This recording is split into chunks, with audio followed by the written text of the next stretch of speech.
एक चीज मुझे बताइएगा, हम अगर एक पक्ष रखें कि यहाँ पर जरूरत है या सिर्फ और सिर्फ एक छलावे के तौर पर आप चला रहे अपने इस्तेमाल के लिए, अपने प्रॉफिट के लिए, सियासत सजाने के लिए, अगर कहा जाए, आप क्या मान रहे हैं एक पॉलिटिकल एक्सपर्ट होने के नाते, और खास तौर पर असम को क्या इस वक्त एक दूसरी दिशा में ले जाया जा रहा है?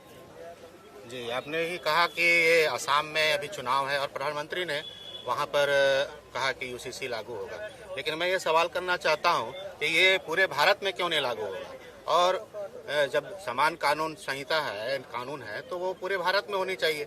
असम को ही क्यों टारगेट किया जा रहा है? टारगेट कहाँ किया जा रहा है? टारगेट तो वर्ड ही आपने गलत चूज कर लिया। चुनाव है ना, चुनाव है, इसलिए वहाँ पर अभी ये मुद्दा गर्म किया जा रहा है। और मुझे यूसीसी से मतलब नहीं है। यूसीसी जो है, जैसे अभी आप लोगों ने पहले देखा होगा, किसान बिल देखा होगा, यूजीसी देखा होगा। समानता से दिक्कत कैसे है? समानता से दिक्कत मुझे नहीं है, लेकिन इनकी मंशा पे हमको दिक्कत है।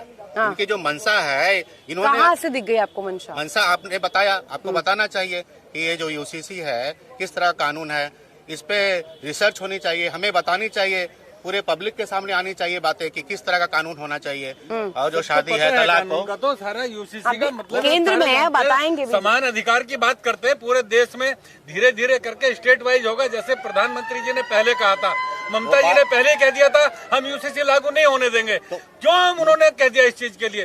तो ये मुख्यमंत्री के ऊपर डिपेंड करता है। अभी शर्मा जी ने कहा है, असम के मुख्यमंत्री जी ने, कि हमारे यहाँ लागू होगा, चुनाव के बाद वहाँ पर लागू हो जाएगा, और धीरे धीरे आप हर एक स्टेट में देखेंगे यूसीसी लागू। चलिए, संजय जी हमारे साथ है। संजय जी, ये बताइए, ये समानता का अधिकार देना, समानता का एक कानून, एक प्रारूप रखना, इससे भला किसी को दिक्कत कैसे सकती है? किसी को दिक्कत नहीं है। असदुद्दीन ओवैसी की बात करेंगे अगर आप, तो वो क्या कर रहे हैं इतने टाइम से?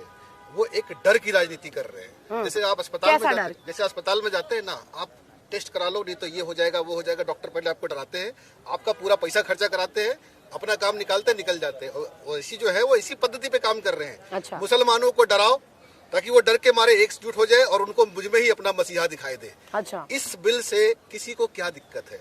रितु जी मुझे बताइए, तो डिवाइसिव पॉलिटिक्स कहाँ से है? मुझे बताइए, आप मुझे एक थप्पड़ मारे, मैं आपको एक थप्पड़ मारूं, तो दोनों की सजा अलग हो सकती है क्या? नहीं भाई, थप्पड़ मत मारिए। नहीं, मैं एग्जांपल दे रहा हूँ कि अगर ऐसा होता है दोनों की सजा अलग हो सकती है क्या? जो आपकी सजा होगी वो मेरी सजा होगी।